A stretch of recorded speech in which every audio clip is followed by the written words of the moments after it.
Hello दोस्तों, कैसे हैं आप सब। आशा करती हूँ कि आप सब अच्छे होंगे। आज जो कहानी मैं आपको पढ़कर सुनाने वाली हूँ उस कहानी का शीर्षक है घाघ और भेड़ूरी। कई वर्ष पहले घाघ नाम के एक महान ज्योतिषी थे। वे पोथी पत्री वाले ज्योतिषी नहीं थे। वे केवल आकाश और पशु पक्षियों की चाल ढाल देखकर बता देते थे कि वर्षा होगी या नहीं। उसी के आधार पर वे देश में अकाल या सुकाल की भविष्यवाणी भी कर लेते थे। उन दिनों मौसम की जानकारी देने वाले यंत्र तो नहीं थे, इसलिए इस विद्या का बड़ा महत्व था। फिर भी घाघ को अपनी जन्मभूमि में वह मान सम्मान नहीं मिला जो इतने बड़े ज्योतिषी को मिलना चाहिए था। दुखी होकर घाघ अपनी जन्मभूमि को छोड़कर धारा नगरी चले गए। वहाँ राजा भोज राज करते थे। वे बड़े उदार थे और गुणी लोगों का बहुत सम्मान करते थे। उन्होंने घाघ का स्वागत किया और उन्हें राज ज्योतिषी का पद देकर ही अपने यहाँ रख लिया। राजा भोज के दरबार में और भी बहुत से ज्योतिषी थे। जब उन्होंने देखा कि एक बाहरी आदमी राजा का कृपा पात्र बन गया है तो उन्हें बड़ी ईर्ष्या हुई, लेकिन राजा के डर से वे कुछ कह न सके और ना ही कुछ कर सके। एक बार की बात है, 2 साल लगातार वर्षा नहीं हुई। लोगों को लगा कि अकाल पड़ेगा। राजा भोज को चिंता होने लगी। उन्होंने अपने राज्य के सभी ज्योतिषियों को बुलवाया और उनसे वर्षा का अनुमान लगाने के लिए कहा गया।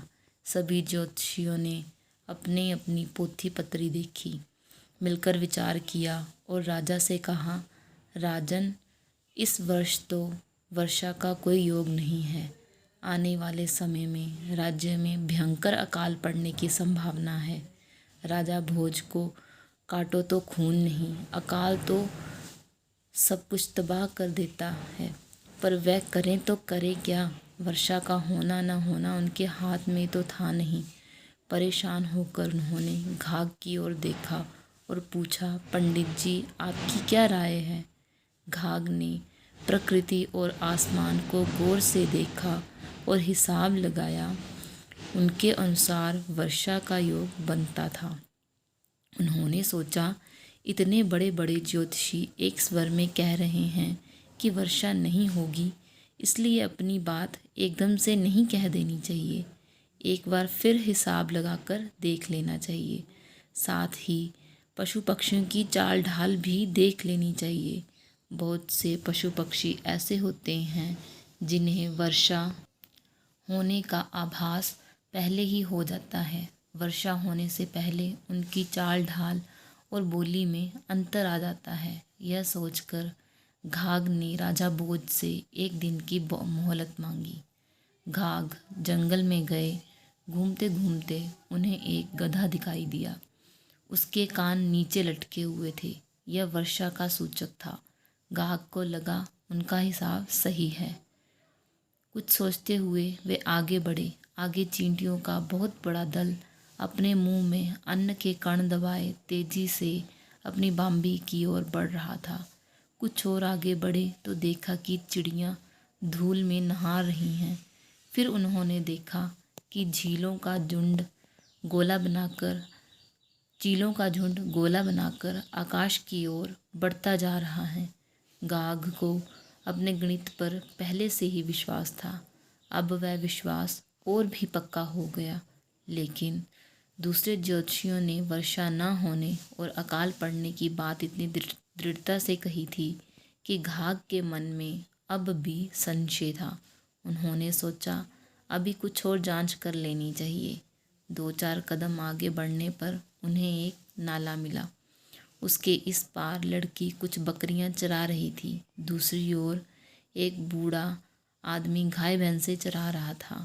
अचानक लड़की चिल्लाकर बोली, बाबा, पशुओं को जल्दी लेकर इस पार आ जाओ, बड़े जोर से पानी बरसने वाला है, फिर गाय नाला पार नहीं कर सकेंगी। बाबा पशुओं को लेकर इस पार आ गए। उन्होंने अपनी बेटी से पूछा, बेटी तुम्हें कैसे मालूम हुआ कि बारिश होने वाली है? लड़की ने कहा, बाबा, नाले में टिटहरी ने अंडे दे रखे हैं। वह घबराई हुई अंडों को उठाकर दूसरी जगह ले जा रही है। देखो वह कितनी आवाज़ कर रही है। इससे साफ मालूम होता है कि वर्षा होने वाली है। अब घाघ को अपने हिसाब पर तनिक भी संदेह नहीं रहा। वह नगर में लौट आए।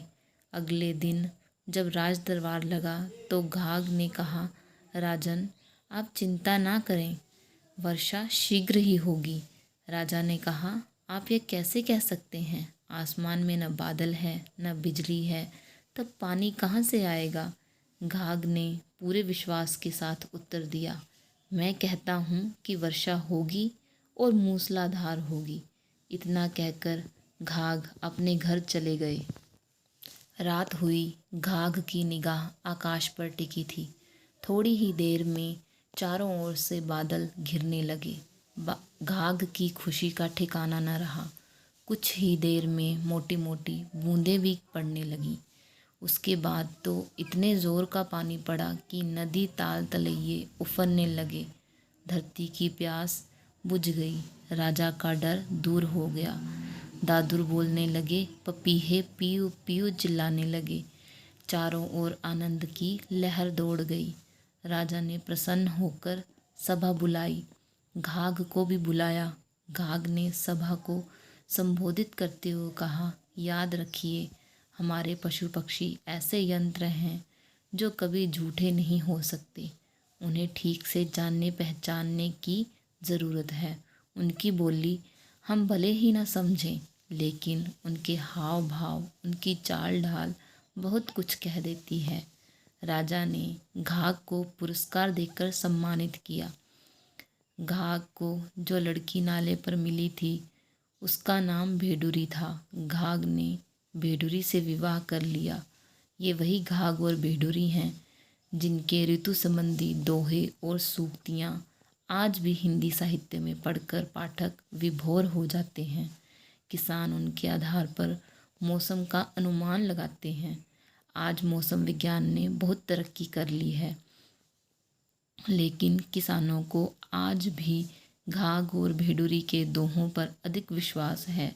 घाघ का एक दोहा इस प्रकार है, जब बरसेगा उत्तरा नाज न खाए कुतरा।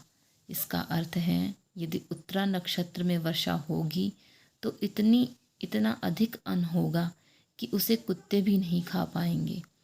तो ये थी आज की कहानी। आशा करती हूँ कि आप सबको अच्छी लगी होगी।